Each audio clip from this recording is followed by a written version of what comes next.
I'm Brian Professor B. Davis. Welcome to this edition of 49ers Live. We're here in San Francisco, here at the campus of City College. We're on the air right. Sorry about that. We are getting a little 3 second delay. We're trying to get our. Here we go. So we're here live on Niners Radio 49. Hope you're enjoying your Wednesday afternoon. We're here on the campus of City College of San Francisco as the 49ers are getting back to work. They're getting back to work as they're getting ready to take on the Tampa Bay Buccaneers. We're going to preview that today on Niners Radio 49. We'll be more on for a little more for an hour or 45 minutes. Try to cram in much as we can for the next 45 minutes.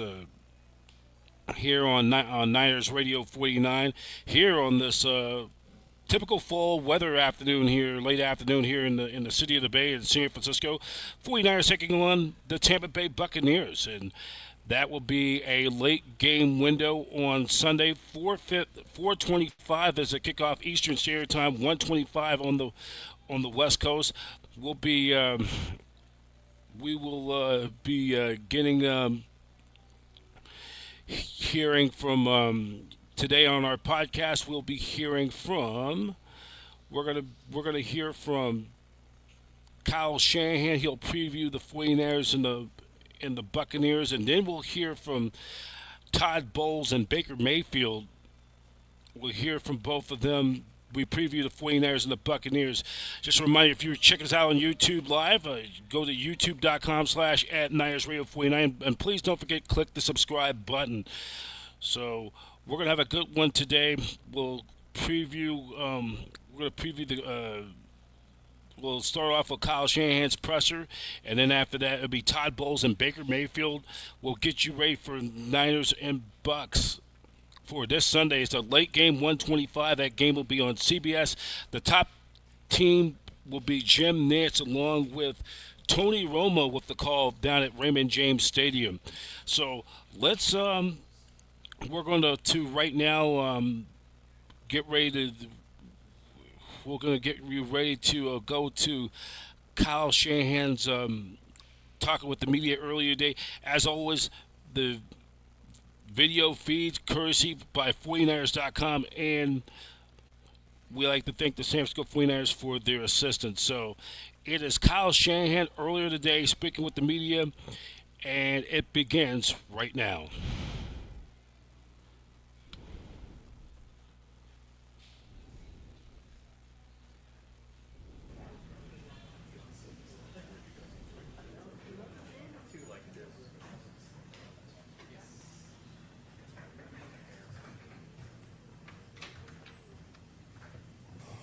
What's up, guys?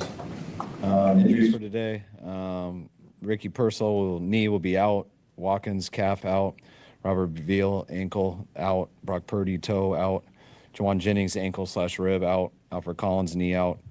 Yetur knee hamstring out. Trent Williams vet day. McCaffrey vet day. CJ West thumb limited. Stout ankle limited. Mac Jones knee/oblique limited. Kevin Givens pec limited. Clea Davis hand limited.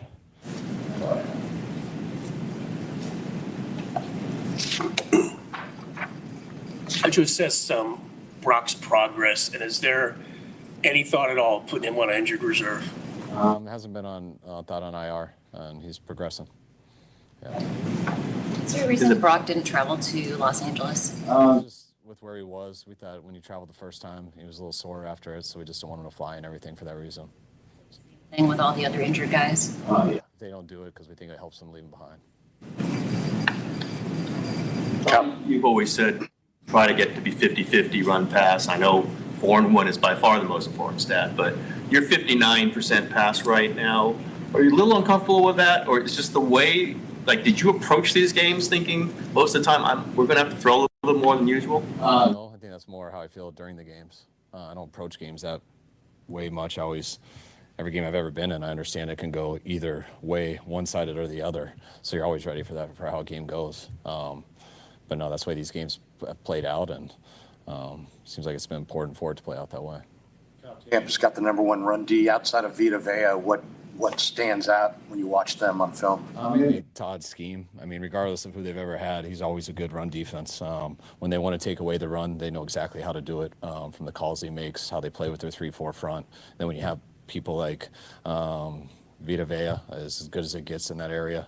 But schematically, they know how to make you one-dimensional, and that's why you got to be able to win doing both.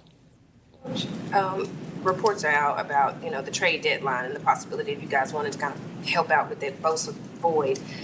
Are you guys talking about that? How are you guys feeling about the possibility of bringing someone else in to help out with that edge? Same as always. I mean, those guys talk every day, all the way up till the deadline, and they'll let us know if anything ever has a possibility. But with Bosa out, there's no difference than usual. So the same. Givens, does that mean his window is open to Brexit? Yeah. What's the plan for him and Mustafa? Is there a chance those guys? He's back in. We'll see how the week goes. No guarantees they'll be ready for Sunday, but we'll kind of start basing that off how they look today a little bit, how they look leading up to this point. We'll see how they go. Can you give us a couple of updates on some of the other guys that are on IR, like Kittle and Ben March? Are they progressing? Yeah, they're all progressing.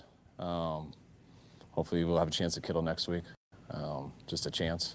I don't think Barch is up next week, though. Now back to the trades. I think John said on the radio that you're going to have to see how the season's going, too, to assess what the situation is. 4-1 as the guy coaching this, does that increase your interest in maybe making a trade or two? Not really. What increases my interest is who's the guy that can absolutely help us get better this year without hurting us next year, and you balance both of those out. But there's got to be a guy available, and sometimes it's two different things. Sometimes there's one guy who can only help this year. Sometimes there isn't a guy available who's like that. So we'll see what comes up. Sometimes things come up, but I don't see any different right now than how I felt going into the year. Like in the Emmanuel Sanders trade was really, you said it, we're maybe one piece away. Do you feel at all similar? I know it's a little ways away to that time. No, I don't feel at all like that. I think at that time we had a Super Bowl defense that was as good as anyone in the league, and probably had been for 10 years, and it was pretty obvious. And I thought, at the time, some of the receivers we were dependent on weren't there, and we were playing some young rookies, and we thought we needed to add another guy. But yeah, I don't totally see it the same situation as right now. There's an epidemic in the league right now of players dropping the ball right before they cross the goal line. Have you talked about this with your players? Have you ever thought about how you would react if one of your players did that? No, I don't think much about how I'd react. I'd always react pretty much the same, as upset as I could possibly be with trying to internalize it all. But yeah, we show stuff, guys. I mean, everyone does. When stuff happens around the league, most people do that. We didn't last week. We had a short week. We do around the league on Fridays. We didn't get a Friday. But yeah, you would think you don't need to show that. You would think Deshaun covered that 20 years ago. But surprisingly, you need to cover it because it keeps happening. And I have a pretty good feeling people did see it last 2 weeks ago. So I have a feeling sometimes you cover things and it still happens. I'm still curious if that guy let it go before the goal line or not. Looked pretty damn close to me. Go ahead. What were you seeing as far as progress in the run game? What am I seeing? Well, last week you didn't see much statistically at all.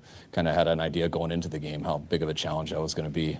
I wasn't proud of the production in terms of yards and everything, but I was extremely proud of how our team got over 30 carries. When you can do that and when you're averaging under 3, that means you're doing a lot of good things. You're staying out there, you're executing, you're doing good on third down. But it's, we missed some opportunities earlier in this year. It got a little harder versus the Rams. It's going to get harder this week versus Tampa Bay. But we just got to keep pressing away. You said after the Rams game that you've been impressed with your team's character for a while now. When did that first kind of strike you, that sense that this was a team that had grit, that had character? I mean, it's nothing against the old team. I think our old teams have had grit and character. It was just more, it was a different deal this year, just knowing how much turnover we had and how many more younger guys were dependent on going into the season in comparison to the 3 years prior. And when you had a team for the 3 or 4 years prior that, everything was about, hey, we got to get back to the Super Bowl. We got to win an MC championship game. You got to do all that stuff. It's just a little bit different mindset. I knew it wasn't like that with all the young guys. So I was, when you break the team down in OTAs and everything for a few years about, getting back to the Super Bowl and things like that. Like, it's not going to be that way with this group, and it was a totally different deal. So I wanted to just see how guys attack practice and football every single day, thinking we'd have to really work to get to that because it hadn't been that way for a while. But that's what I was so excited about in OTAs, because just talking with the guys in phase 1 and 2 about it and just watching how they reacted and how the practices went, it wasn't very hard for me. The guys were totally bought into it. We had the right guys, and they haven't worried about really anything except being as good as they can be in practice and that carrying over to games. And I think that's how it's been in these 5 games. Just as easily you can lose all 5 and be 0-5, and we found a way to be 4-1. And regardless of any of the games, even the one we lost, I've just been proud of how they've been going about it. Follow up on that. I know you don't want to get too high or too low throughout the season, but like you said, it's been a really good start to the season. And I asked earlier this season about the road games, being that there's so many heavy road games on the front end of the schedule. How encouraged are you to see how their gutsy wins toward the end of these games on the road have turned out to go in you guys' favor? I mean, I love finding ways to win games that you can easily lose. I don't really look into the road or away or when you do it. It really doesn't matter. I've been 5-0 and not made the playoffs. Been 0-4 and have made the playoffs. So like you don't look into really any of that stuff. It's just all matters what your record is when you add up 17, not the order of how you do it. What's the status of Ricky? Are you expecting him to practice tomorrow, or is this a multi-week rest thing that he needs? We were hoping last week that he'd probably be able to get in this week. He wasn't able to Monday. He's not able to today. So we'll see if there's a turn here on Thursday or Friday, but I'm not counting on it right now. Almost put in Adrian Martinez the last game, and then you looked out and you saw Mac out there. How much would you be able to do with him at this point? You've had him for a little while now, but he's also been running the scout team. We would have had to find out. Obviously a guy who hasn't been in your system very long and hasn't gotten a lot of NFL experience very long, you want to be as careful as you can. But when you're in a 20-20 game or whatever it was at the time and someone's taken over, you're going to do what you got to do. So you get in certain situations and you got to find out. One of the things that stood out on the film was that Bourne dropped a pass and immediately Jones ran over to him, kind of, gave him a pep talk, helped him up. What do you think of Mac's ability to assert leadership as the number 2 guy, and how do you evaluate that? I think guys need to be themselves and be consistent, and I think Mac's been that way. And when you're yourself and you're consistent, as long as you prepare the right way, play the right way, then to me you're a leader, and guys respect that. And I don't know if him patting him on the shoulder is why he didn't drop the next one, but it sure definitely doesn't hurt. More branching. If I may, a 2-part Eddie Pinheiro question. I guess.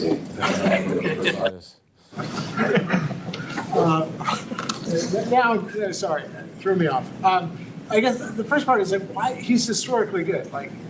His field goal percentage is 3rd, I think, all time now. Why do you think? Can you provide insight on why he was available in week 2? And also, when he screams, after, at the opposing sideline or whatever, just his reactions, exude confidence and he's got something to him. Does that give you more confidence in him? No. Making it gives me a lot of confidence. I don't really care how you act before or after. If it goes in, I'm good. However you want to act, as long as you don't hurt our team and get a penalty, be yourself. But don't hurt our team and get a penalty. And I'm not sure why he was available. The percentages look real good. But I'm glad he was available. So, When it comes to Robert Saleh, why do you think you guys work so well together? We have experience together. We've been through a lot together. Just even those first 3 years or first 4 years, just where we started. And known each other for a while. He knows a lot of football. We can communicate on a lot of different things, and whether we're talking offense, defense, or special teams, or just philosophy and stuff. So Saleh's a thinker, and I enjoy talking to him on that stuff. All right, guys. All right. Thank you, Kyle.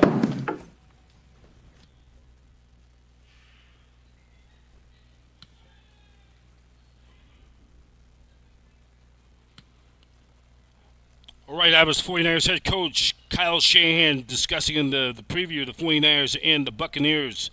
That's going to be this Sunday. That will be the late window on CBS. That's the window on CBS.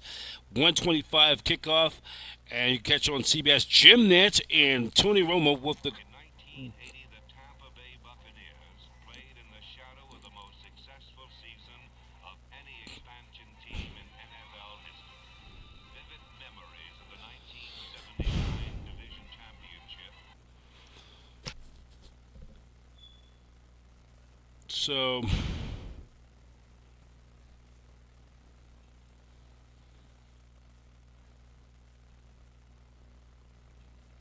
here we go. I've just here we go. So that will be a late game window. That will be on CBS. It's and then the Niners didn't return home on October 19th. That's exactly 11 days from now. They'll take on the Atlanta Falcons for Sunday Night Football. They'll continue their trend in the NFC South. That will be Sunday Night Football. That will be on October 19th, Levi Stadium. Kickoff time at 5:20 Pacific Standard Time. That will be on NBC, the exclusive network home of Super Bowl 50, which will be right here in the Bay Area at Levi Stadium in Santa Clara. That will be on February the 8th. And hopefully, it will involve the San Francisco 49ers playing on the field. So, and to purchase tickets for that game, they go to Ticketmaster.com. That's Ticketmaster.com. So we're going to take this quick time out. When we come back, we will hear from the Tampa Bay Buccaneers, Todd Bowles, and quarterback Baker Mayfield. We'll take this quick time out. Professor B here on the campus of City College of San Francisco. You're watching 49ers Live on Niners Radio 49.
Welcome back here on Niners Radio 49ers Live. Professor B here at on the campus of City College of San Francisco. Continue on Niners Radio 49 as we're going to get you ready for the Niners and Bucks big one for this Sunday. We are going to take a look at now on this segment. The 49ers taking on the Bucks. This will mark the 29th time that these two teams leading. And the 49ers have only, in the all-time series, as we look into the website called the Football Database, footballdb.com. This is where you can get all the information on teams and of the past history as we take a look at the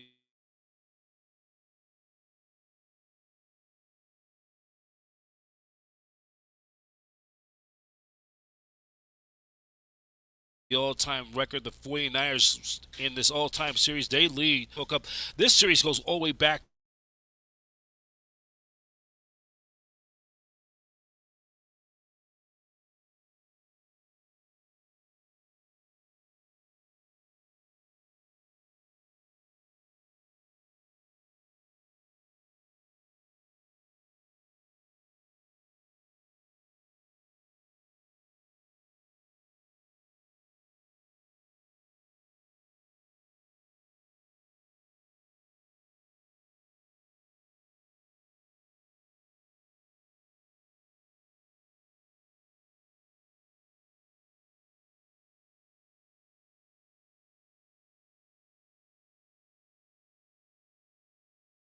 to the 49ers had their in as many years, fifth time in the last 7 years they hooked up in the regular season, and the Niners have won all 5 of them. Now, previously, in the previous proceedings, the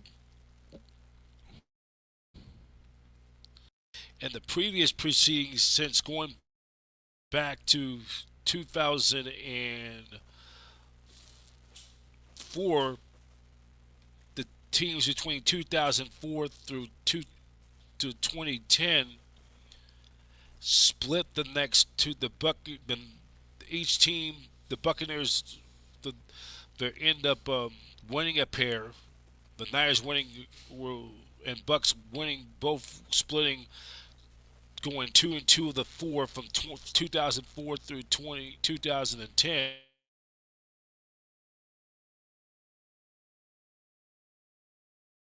And end up winning. Actually, in fact, the Niners. And then you include the playoff. The Niners did fall to the Buccaneers 24 in the NFC division playoff, 31-6. The Niners, remember, they were coming off that emotional playoff wild card thrilling miracle finish against the Giants out at Candlestick Park, where they came back and beat the New York Giants when they were down 38-14, in which yours truly was at that game witnessing that miracle comeback.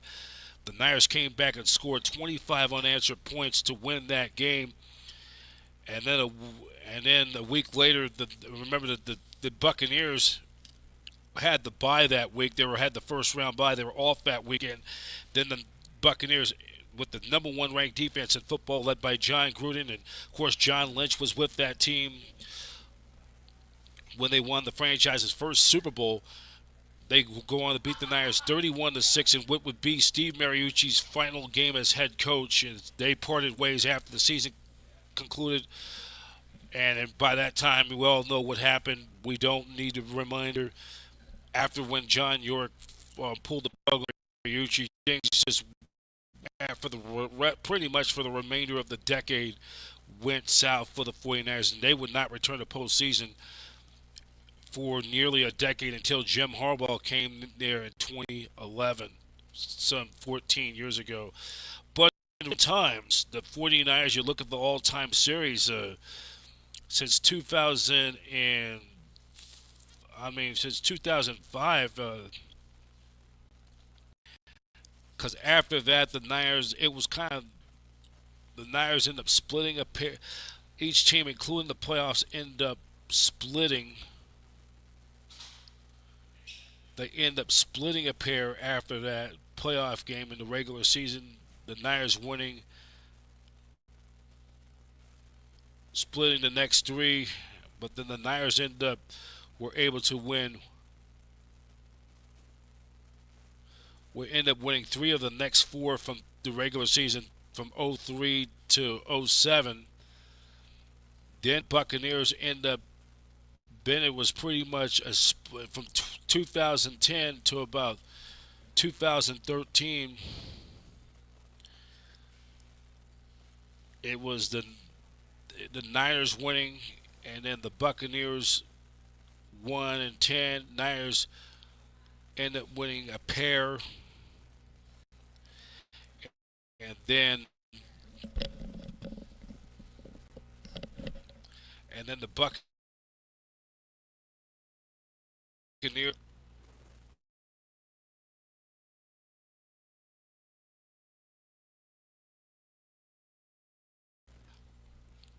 pretty much the Niners have their last four against Tampa Bay, all time 21-7 versus them, and the Niners have had some. 1997 in Week 1, the Niners played the Buccaneers at Raymond James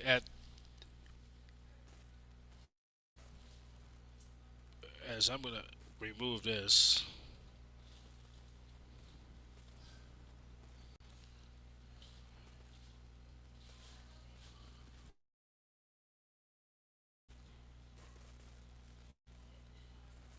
So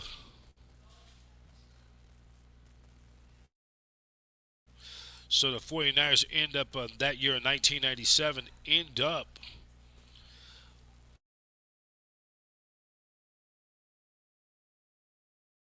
this game. First game is 9.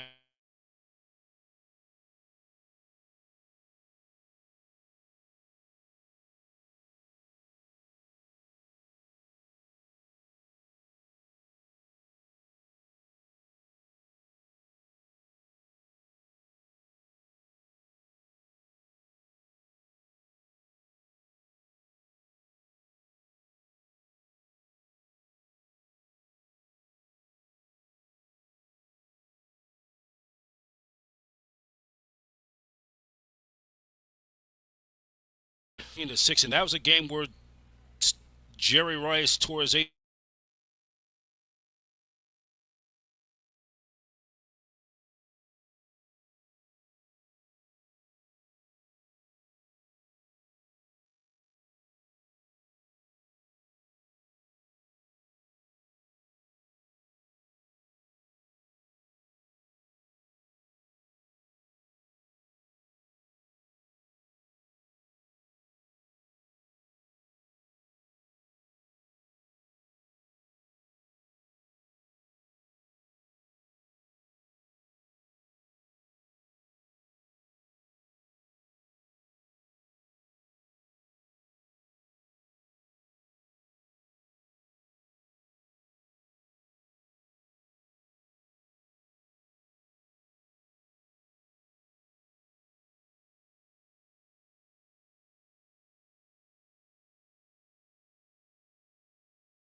We are experiencing technical difficulties. Please stand by. All right, we're back. So we apologize for the technical difficulties. Our Wi-Fi's keep cutting in and out. I don't know why it does that. We apologize for the inconvenience. Just if you want to check out the stats of this, this is a cool website for teams head-to-head in the all-time series. I do this all the time. It's a good source. It's by the football database, footballdb.com. That's footballdb.com. This is a good source to check out stats of historical games from the past. So we'll continue on Niners Radio 49. So right now we're going to go to our next segment. It's going to be Todd Bowles, the Buccaneers head coach, and it's going to be Baker Mayfield. We're going to go to that interview right now.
Afternoon. We saw Zion out there like a cast. Just what's going on with him right now? He's got a thumb procedure done, so we'll see how he feels toward the end of the week. It's going to be touch and go. Something he could presumably play with? Presumably, we'll see what his pain level is. That's what's going to depend on. Happened during the game? It happened before the game. It actually happened a week ago. So he just played with it, and we had taped him up and casted it up for him. But that's Sunday would be in play potentially? Right now, yes.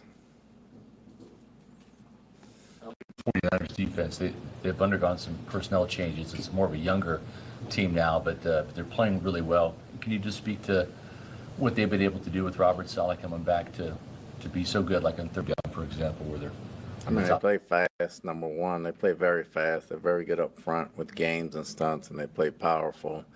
Linebackers are not only big, but they can run, they can cover, and then they can knock you down. The secondary plays very smart, and they play very disciplined football. I think with Robert going back there, he's done a heck of a job with that group. McCaffrey's catching a ton of passes, a ton of targets, a ton of catches. You faced them many times over the years. What's the challenge there in the flats, and how do you contain them as a target? Challenges everywhere. The biggest thing is the yak yards. You don't mind him catching checkdowns, but he's so good with it after the catch that we got to rally to the ball and we got to get people around him. Is that something you've improved on since, that Atlanta game with Robinson right off the bat? You think you've made some strides there covering the flats? We made some strides in the short passes, not going long yards. We can still be better at that, but we made a lot of strides at just playing discipline that way. Todd, you guys are used to kind of having game plans in flux because of injuries, but it's hard to read where Dean and Morrison are. Are they in play? Are they potentially there somewhere? Dean is in play. We'll see what he does tomorrow, but he's in play. Morrison, I hadn't seen enough of him. I'll start on my part. I'm sorry. How is Mike coming along in his rehab? He's coming along. I mean, he's healing. I can't tell you how fast or when, but he's healing, and he's working, trying to get back fast as he can. Is there much difference between whether it's Brock Purdy or Mac Jones, the way they run their offense, or what Mac has done versus? No, I think it's the same. Obviously, Mac is very smart. Brock is very smart. Brock's been in it longer, so he's been throwing the ball and he can throw it around a little better, but Mac has picked it up well, and they haven't missed a beat. You guys have had a lot of success throwing the ball down the field with Baker, this last game, obviously, but just in general over last year. I know it seemed like something Josh wanted to bring more of. You always want explosive plays. What's been the key, you think, to hitting those this year? I think setting them up. I think he does a very good job throwing the underneath stuff and setting those plays up, and the guys do a great job designing plays to try to get those shots down the field. And we've given Baker enough time to hit him, and he's hit him. It's not just your team, but your team is certainly leading the way. There have been 17 games this year where teams have scored the go-ahead touchdown in the final minute to win the game. What do you think it is about this year in this league that is allowing so many teams to be able to do that? There's a lot of parity in this league right now, and without a lot of people playing in training camp, these first 5 weeks are really preseason ball games as far as penalties and getting everybody on the same page and doing those type of things. So hopefully that calms down, and hopefully we can do the right things and cut down on the mistakes and stretch the games out a little bit and not win them at the end. So, but it's been like that all over the league, and you see it every week. So then how, when it's so early like that, and you yourself, you held your starting quarterback out of preseason games, how, like, what areas are you really trying to kind of look to have that edge? Is it a matter of maturity and guys kind of playing together, you know, maybe one extra year that can give them sometimes a leg up? What do you think it is that's giving some of these teams a leg up? It's a matter of situational football, whether it's 2-minute, red zone, third down, and you got to be very good at something in critical stages of the game. Then you have to execute it, and that takes all parties involved, players, coaches, you know, injuries play a part in a lot of those things, and you try to do that the best you can while you get on your feet. Did you expect to see fewer of those types of games in November and December when teams start to separate themselves more? I mean, I can't speak for other teams, but, you know, I would hope that we get on a roll and start going and stretching games out. Everybody else I can't speak for. How proud are you of the two guys on the right side of the offensive line, Todd, the players and the coaches that are working with them? They've done a great job settling in, and you forget we're missing those two guys, and you forgot it the last game because they played so well and they play hard and tough, but they prepare that way. And Carvin and Pacucci have done a great job getting those guys ready and settling them down to where we understand the things they do well and try to execute those things in the game. What do you think of the pass protection overall? It's always good, you know, Baker can move around as well and make it even better. So, you know, he can do some things to get the pass protection well, but for the most part, I thought they set up and they gave him some time. So, five games into the season, you've had a chance to observe Josh Grizzard as a play caller. What has impressed you the most about him? What is he doing well 5 weeks into the season? I mean, just his calmness. You get better every week. The first game's not going to be like the fifth game. You know, you get better understanding of your players. They get a better understanding of you. You get a better feel of how you call it, what you'll call, what you won't call, and the feel for the game, and it starts opening up for you. You've seen it open it up for him last week, and you just like the progress he's making. Todd, it would be easy maybe for your edge rushers to get frustrated, but it seems like people that keep these metrics of the ball against you guys is coming out really fast. Is that what you're noticing when you kind of watch it? Is just they're not holding it very long? It's coming out quick. I mean, it's been coming out a lot quicker this year, and understandably so, with everybody just starting out and all the injuries going on with everybody. But it's coming out awfully quick. We've had free runners that couldn't get there. So, you know, we just got to keep grinding it and keep going and trying to mix it up and, you know, make them hold the ball a little longer. Todd, I see that you signed Owen Wright, running back. Was that just the reasoning for depth, or is it because maybe you might not have Bucky for, you know, a while? It's a little of both. I mean, we needed another running back for the practice squad, practicing those other guys with Rashad playing, and then Sean bumped up, and then obviously Josh bumped up. We needed another guy for the practice squad to get all those reps in there. And Owen had a good preseason for us. Any update on Bucky at all? No, it's still his leg, it's still his ankle, and it's still his shoulder. So he's getting better by the day, so we'll see. You see the leg in addition to the ankle? No, just the ankle. Todd, how aware are you at home games about how many fans might be rooting for the visiting team? And does it bother you? Do you think it hurts the team a little bit in those situations like the Philly game? And are you very aware of what's going on in home games? I think it's like that in the state. You know, I spent some time in Miami, and a lot of people from the east and the northwest have homes down here and snowbirds and everything else. So you're going to get a lot of transplants. So you're going to get a lot of fans from the other teams. I kind of got used to that in Miami. That doesn't mean we have our own crowd because we have a bunch of fans coming out and playing, but you see them, and you can't fault somebody for living in Florida and then rooting for their home team. Obviously, you want the stands to be all red and pewter or creamsicle, but the other fans don't really bother us. We play our game and we win ball games. Our fans will be louder than theirs. I went back and watched the Niners game again from last year, another time. And, you know, what do you think is the difference? For instance, you know, you guys were in position to where you could either tie the game or you could win the game. And, you know, obviously kick the field goal, tied the game, points would have won it. You know, the defense wasn't able to hold and they kicked the field goal to win. But what's different about your team this year that's allowing you to be able to close out these games, to be able to just, I mean, is it really just one or two more plays than the other guys? It's always one or two more plays, but it's a maturity factor and the understanding of everybody playing smarter football, too, with Rashad going down in bounds and Levante making the game-winning interception right there, and just the small things in 2 minutes that we didn't get done last year. The last few games against the Niners, I think they've had north of 400 yards. Just what makes the Shanahan offense so hard to game plan against? He's a great coach. I mean, he studies himself very well. They change all the time. They do a great job of self-scouting themselves and understanding what you're looking at and trying to change those things up. And they got great players that can execute. The win probability is kind of a complicated statistic, but it was a graphic that measured how much teams have helped themselves in win probability by going for it instead of kicking. And you were number 3 in the league, third most. Do you think that the analytics, the voices you have advising, I think, have made you a more aggressive, bolder coach? I don't think Zach has made me a bolder, aggressive coach. It's great to have the knowledge. I think he's helped us a great deal this year, and that's a very underrated hire that we really like, that we were really pleased with. And it's not just me, it's the other coaches as well. So Zach has done an outstanding job. I can't speak for I've probably been bold my entire life, but you guys wouldn't know that or say that. But, you know, that's a story for another day. But, you know, he was a great hire for us, and he does a great job at, you know, getting the players aware of the penalties and the referees and the week ahead and everything else. So he's been outstanding. How much can the adversity that you're dealing with now through all the injuries help you down the road by giving guys more opportunities and seeing what they can do?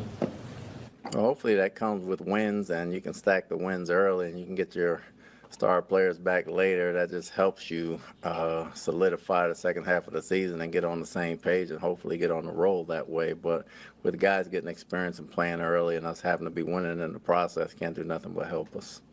God, I know it's the ultimate team sport, they say, but can Mayfield play any better than this? I mean, is there a player in the league in your mind that means more to their team than what Mayfield's doing right now? For me, no. The other 31 coaches are probably going to stand up here and say the same thing about their quarterback. So love what he's doing right now. Love the way he's playing. Love the space he's in mentally, physically, getting it done. And the mastery of the offense in his second year, I think, has really done a lot. And them understanding and communicating what he likes, what he doesn't like, and him just throwing to the open guys and making everybody better has really helped, and I'm very proud of that. Okay, thank you. Yeah.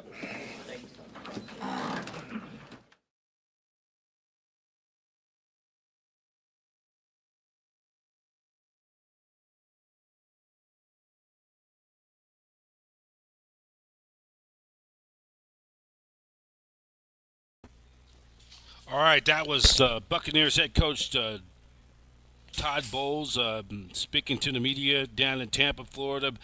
The video from feed courtesy from our friends from Bucks.com for all the footage. Bucks.com as we go on beyond enemy lines. Baker Mayfield's going to speak. This was earlier in the day. We're going to get all the and tomorrow on 49ers Live, we'll have the coordinator segment for both the 49ers, as we will get you ready for 49ers football on Sunday. They'll have another practice tomorrow. They'll have another practice again on Friday, a shorter practice, and then they'll hop on a flight to get on the team charter and bus to San Jose International Airport, and then they'll play. They'll end up playing. They'll fly out late Friday afternoon, get to Tampa late night Friday night, and then have a walkthrough Saturday. And then here's Baker Mayfield right now. You're watching 49ers Live on Niners Radio 49.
All right, that was both Buccaneers head coach.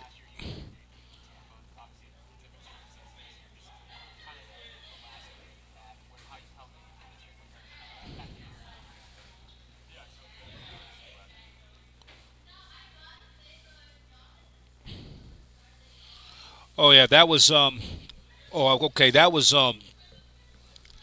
courtesy for the Tampa Bay Buccaneers, Buccaneers.com. The both Baker Mayfield and Todd Bowles. By the way, Todd Bowles did play for the 49ers for one season back in 1991 for when George Seifert was the head coach at the time.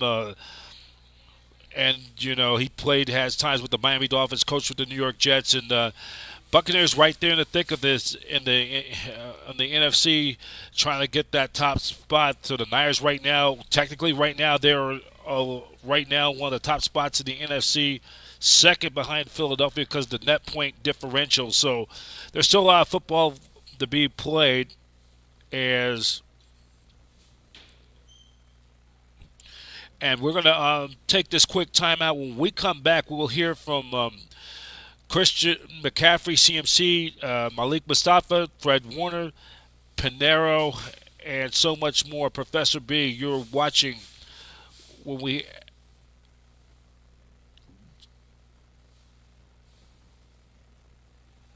will hear from them coming up. We'll take this quick timeout. We'll take this quick timeout and we'll be right back. You're watching 49ers live here on the campus of City College of San Francisco on Niners Radio 49. We'll be right back.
As we continue on Niners Radio 49, we're going to now get you back out there. This is Christian McCaffrey, Malik Mustafa, Fred Warner, and Pinero. Eddie Pinero has been one of the unsung heroes. By the way, Eddie Pinero was named the NFC's Player of the Week for his performance. Got that game-winning field goal against the Rams last Thursday, and then I think a little more than 3 weeks ago against the Cardinals on the home to win the home opener. So a lot of good vibes so far. The Niners sit alone atop the NFC West at 4-1. Now on Niners Radio 49, we're going to send it back out to Santa Clara. It's Fred. It's going to be CMC. Then it's Mustaka. Then it's Freddie Warner, and then Eddie Pinero. Sending that back out there right now.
pick up where I left off. So just really excited to get back out there. What's been unorthodox about this recovery?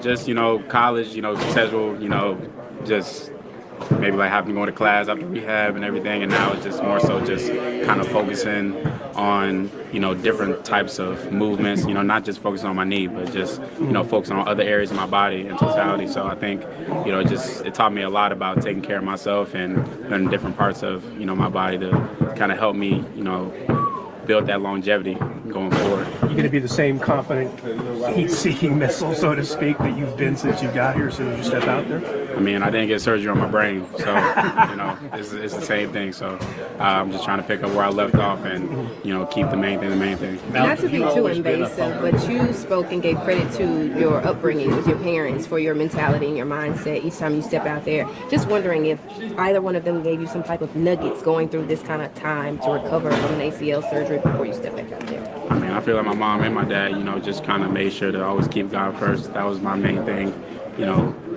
Maybe I feel like a lot of people, aren't there for me in certain situations where I'm just by myself, or I feel like I was left behind or things like that. But, God was always there with me. So, I just try to keep my faith number one thing, whether I'm doing football, whether that stuff off the field, always trying to keep that the main thing, and, everything else is going to play out how it's going to play out. Do you Malik, play this Sunday? Of course, yeah. You feel ready? Yeah, I've been ready. You're a big hitter. You've always been, it seems like a big hitter since you've been here. Where did that start? Is that always the way you've played the game?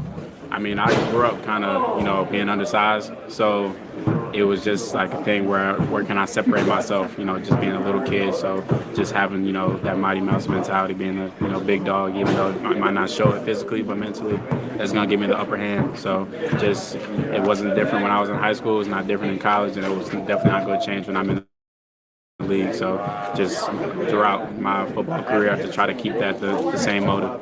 How difficult were the last 5 weeks just having to be on the sideline? I mean, it's definitely difficult, but at the same time, my brothers on this team are the ones that's keeping me up, and I just, just love to see the guys go out there, go to war, and put their best foot forward. And it's just a blessing that we're 4-1, and we're just going to keep this thing rolling. How long have you felt that way? Since I got surgery. Yeah. Last 1 year. I mean, just getting back into the routine, getting back to the mix. Don't try to do anything crazy. Don't try to do the big thing too fast. Just take it step by step. Same thing how it was in my rehab. Not trying to do too much in a short amount of time. And now I'm getting back to the swing of things. And once I'm ready to go, I'm ready to go. Fred, I'm curious. I know you said on the Manning cast on Monday that you were disappointed you lost those 2 coin tosses, but had you guys won the toss, were you guys gonna defend? Did Shanahan want you to defend? Yeah, we would have kicked. Yeah. What was that like going on the Manning cast? You were on there for quite a while. Yeah, it was fun, man. Anytime you're with the Manning brothers, they keep it light, keep it fun, lighthearted. So it was fun, good time. Last week ahead of the LA Rams game, I asked you, what was it that made you feel like you belonged in your rookie season? And then Alfred Collins goes out there and make the play that he made down towards the end as a rookie. How excited did that make you? Any flashbacks for you? And what'd you say to him after? That was 3 questions. Yeah, right. Let me just say that I've had a lot of punch outs in my career, and I've never had one of that magnitude. In that kind of situation, a gotta have it moment on the goal line. Incredible play, one of the best plays I've seen by any player because of the play itself and in the situation. So I for sure never made close to that type of play my rookie year. He's far ahead of where I was, so the sky's the limit. What's impressing you with Baker Mayfield in that offense right now? Just the confidence, man. The confidence of playing the position. I mean, everybody's always talked about how great of a competitor he is, but the way that he's delivering the football, knowing exactly where it's supposed to go, the decisiveness of him throwing the football and creating the explosive plays, knowing when to check it down to his playmakers and allow them to kind of do their thing. So he's playing the position at the highest level I've seen him.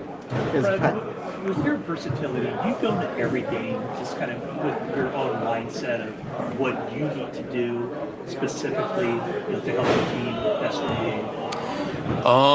I think, every week's different, but our system is what it is. It's not too complicated. Most teams know what we run. It's just about us running it to the highest ability possible. My goal every week is to try to take the ball away for my team. I do have the ability to do that, regardless of the quarterback's throwing it to me or not. You know, I feel like every time I approach the ball carrier, if I can knock it loose, and that gives my team a chance to create a takeaway and help us win the game. You guys have had success winning on the road in past years. What does it mean this year to do it with like a roster that's evolving? I mean, it means everything. Just you look at the start of this year, it's the complete opposite of how last year went. Right, we found ways to lose last year early on, and this year we're finding ways to win in those one possession games towards the end, especially on defense closing games out. I think that's been major for us and provides a lot of confidence going forward as a defense. It hasn't been pretty by any means. I feel like if we're able to play the type of defense I know we're capable of playing is when you can really start seeing us take off. But, you know, it's just about getting better every single week. Have you ever had a chance to talk with Levante David after the game, and what do you respect about him and his longevity? Yeah, absolutely. We've had conversations over the years, and I put Levante and Bobby in that same world. I think obviously Bobby's been more recognized in terms of accolades, but Levante has been incredible. And you look at his numbers, his stats, takeaways, big plays. I mean, he's one of the best to ever do it, and the longevity is incredible. You know, he's just so good they can't get rid of him. So continues to do so this year. You saw it last week in Seattle, the biggest moment in the game, getting an interception to help their team win that game. So, much respect to Levante. And there's a lot of season left, but how big does this game feel, considering both 4-1, we're tied for the top in the NFC right now? Yeah, these are the moments you dream of, right? Best on best in an away game. So I know they flex the game for all the reasons that we're speaking of. So it's gonna be a great challenge for us. Greg, you talk about being legendary a lot. Mm-hmm. What does it mean to you when you go out on that field? Nobody cares about what you've done in your past. It's all about what you do now going forward, right? No matter what we've done these last however many weeks, 5 weeks, what are you going to put on tape and what are you going to show this Sunday, 4:25 Eastern, against a really great Tampa Bay team, right? And so that's my mindset is I'm looking to prove it every single time I step on that field, and it doesn't matter what I've done. Everybody wants to see what are you going to do next. That's ultimately it. Fred, Baker Mayfield was saying that he enjoyed looking at the Rams film because he could watch you and Stafford looking at each other and him trying to look into his eyes and you not necessarily going for it. And that made chess game. How good is Baker at that stuff? He's great. I see it all over the tape. Him being able to manipulate defenses, especially in zone coverage or man coverage. They're plug players that may be trying to take away certain routes. The ability to pump, bringing the hand off to then try and get a guy to bite and doing those sort of things. That just shows the quarterback is in complete control of the offense and knows exactly what he's doing, right? So being able to identify coverages and manipulate those things to create the explosive plays, the big plays, he does it better, as good as anybody in this league. Do you know of any other quarterback in the league who does a lot of shoulder shakes in the backfield? Shoulder shakes, like just shaking guys? He's like a wide receiver coming off the line of scrimmage. Yeah. I think that's a great comparison. The route releases back there are great. He's one of those guys where you see it over and over again, week in and week out. Guys have a tough time bringing him to the ground, and we saw it even last year when we played him in those crucial moments of the game, just finding a way to get out of those would-be sacks. And so we understand the challenge. We're going to have to bring it. I'm just tired of everybody talking about Jake Moody. I talked to him the other day, and he's a great kicker. I messaged him the other day, and he's going to do well in this league. And he just had a bad stint here, and sometimes you just need a fresh start. And he's got my support, and he's going to do well. Teddy, your 59-yarder might have been good from 65 or 66. Yeah. Did you strike it any differently than you normally strike it? Yeah, I knew I had to hit it a little harder than I usually do. I mean, I had to drive it a little bit more. I was just grateful to get the opportunity for Coach to give me a shot, with everything that happened before I got here. I was super blessed that he gave me a shot. So. As a kicker, what can changing teams or just being in a new system do for a guy like you or a guy like Jake Moody, I guess? Yeah. I mean, it does a lot. Sometimes you need a fresh start. It's happened to me. I've needed fresh starts from other teams and just a new set of eyes, new set of teammates, coaches, just a restart. So You seem like a pretty fiery guy. We've seen some of that on the field, on the sidelines. But when you're going to approach a kick, are you in your head fighting fiery or are you calm? No, super calm. I mean, I just know what's at stake, and sometimes I let my emotions, get the best of me. But I know what's at stake. I see these guys; they're blood, sweat, and tears on the sideline, just working their butt off. And that's what's going through my head. I need to make this for them, and they're working their butt off. So. Kyle jokingly called you out for taking so much time on the field. What are you doing as soon as the clock's at 0? Yeah, that was super embarrassing. I was doing a Spanish interview with a reporter there, and I was telling him, hey, I need to go. Everybody's waiting for me in the locker room, and they didn't let me go. If it was up to me, I wouldn't have done it, but I had no choice. They told me, no, you have to do this. So that's what happened, and then I tried sprinting in the locker room, and everybody was just looking at me. It was the most embarrassing thing ever, but I'm happy he wasn't too mad at me. So. Eddie, where does your routine start? Like in the midst of a game, are you preparing when the team gets to a certain yard line? Where is that process start? Yeah, I would say about like the 40-yard line. I kind of start kicking some balls into the net and just mentally prepared to go in and try to do my job. So. Kick in overtime that kissed the left upright. Yeah. Did you think you had it all the way, and then once you saw it reflect in? Yeah, I mean, I didn't hit it the best, but I felt like it had a shot, and then once it French kissed the pole, I'm gonna be taking that pole to dinner soon. So, yeah.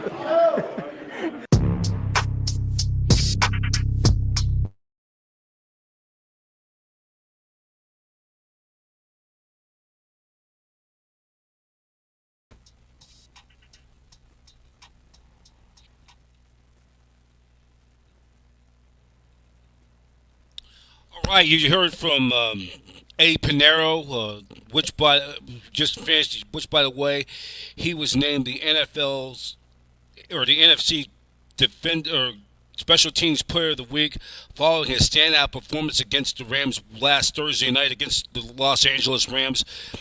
A perfect 4 for 4. He's 11 for 11 in field goals so far, 37, 20, 50, the big 59. I think it's the second longest field goal in 49 in franchise history, and hit the game-winning field goal in overtime to give the Niners the victory over the Rams last Thursday night down at SoFi Stadium in Los Angeles, in Inglewood, I should say. So we're going to get ready to wrap it up for today. We've been on for like a little more than an hour and a half. I'd like to thank all of you for watching Niners Radio 49ers Live on Niners Radio 49. All of you. And 49ers, we'll be back on tomorrow for 49ers Live.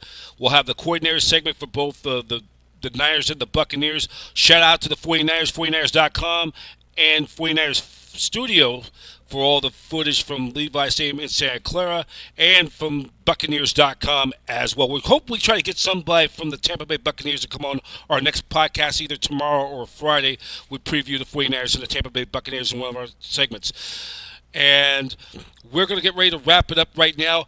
Before we do, we'll have this final segment. We have a new feature this year on Niners Radio 49. Is Niners Radio 49 Word on the Street, and this with my man Elijah Wan, the Shoe Shine Man, Mr. Niner Faithful. This was a taping I did earlier in the day downtown on Market Street. Talk about the Niners' thrilling win over the Rams, getting ready for the Niners and Bucks. Professor B here on the City College of San Francisco, Niners Radio 49. We're going to...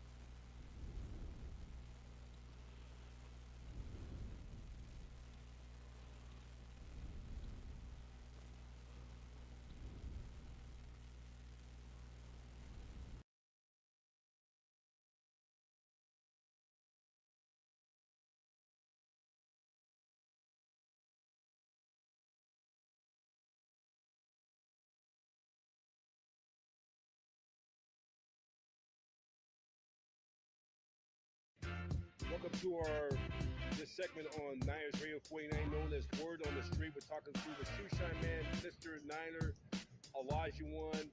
Niners are now 4-1 bouncing back after that loss to the Jaguars at home. They won a thriller last Thursday night on Thursday Night Football against their longtime nemesis, the Los Angeles Rams, at SoFi Stadium in Inglewood. What an overtime. It was a wonderful game. It was one of the best games I ever seen on Thursday night. As a matter of fact, we need to see the 49ers more on Thursday Night Football. They deserve to be on there. Just like I said, the Niners is going straight to the Super Bowl. I don't care what nobody thinks. Just keep things going the way we're going. They're getting closer to all get healthy. When that come in, it's like making a gumbo. We got the rice. It's like we got the rice. We're going to throw the shrimp, the sausage, the chicken, and the gumbo, you know. And we're going to take the Super Bowl. I can feel it. It's just something special. Hey, we're taking one game at a time. Your thoughts about quickly? What your thoughts about Mac Jones? My thoughts are everything's good. He has the rhythm with the receiver. He throw the ball on time, and he don't throw interceptions. He's the best thing the Niners ever had. Joe Montana. That's All right. Best sliced bread. All right. I think that's what I'm thinking. Sliced bread would be the term. Yeah. Thanks, Elijah Warren. We'll talk to you again next week. Go Niners. Yay, yay. That is Elijah Warren, a.k.a. the Shoe Man, here at the Financial District of downtown San Francisco for this segment, Word on the Street. Professor B for NINERS Radio.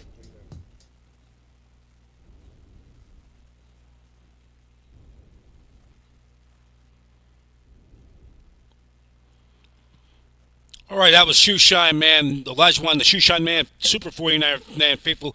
Always like to have those Word on the Street segments throughout the year. We're adding that new this year on NINERS Radio 49 for all our segments. Just a reminder, tomorrow we will be back doing another edition of 49ers Live. We'll have the coordinator segment. We're going to have another edition of Behind the Enemy Lines. We'll hopefully try to get somebody from the Tampa Bay Buccaneers to come on our podcast, preview the 49ers in the Bucs tomorrow.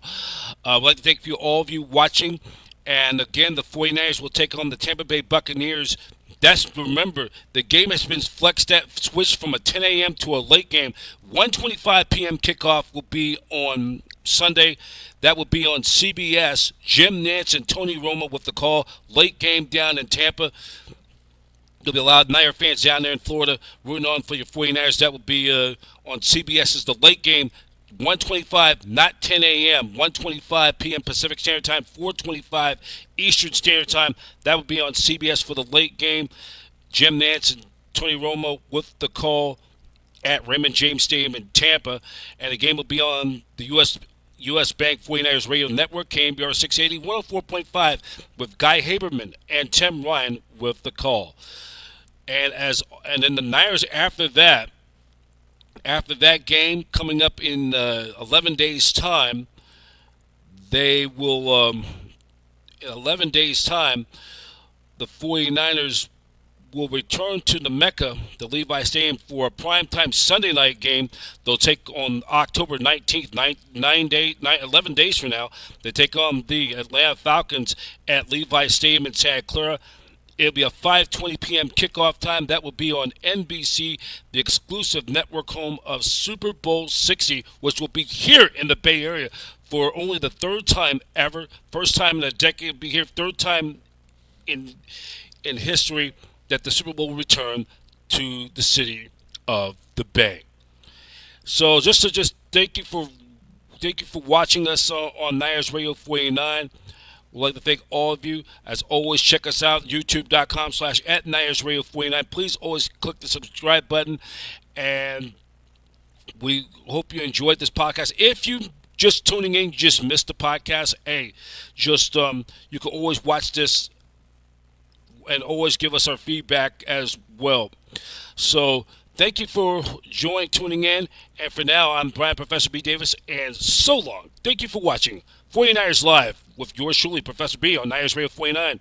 49ers Live on NINERS Radio 49 is exclusive presentation of the Satellite Digital Media News Network, where every team is a fan. Every fan is a voice, the network home of champions. 49ers football, faithful to the Bay. Enjoy a very pleasant good evening, everybody. Take care.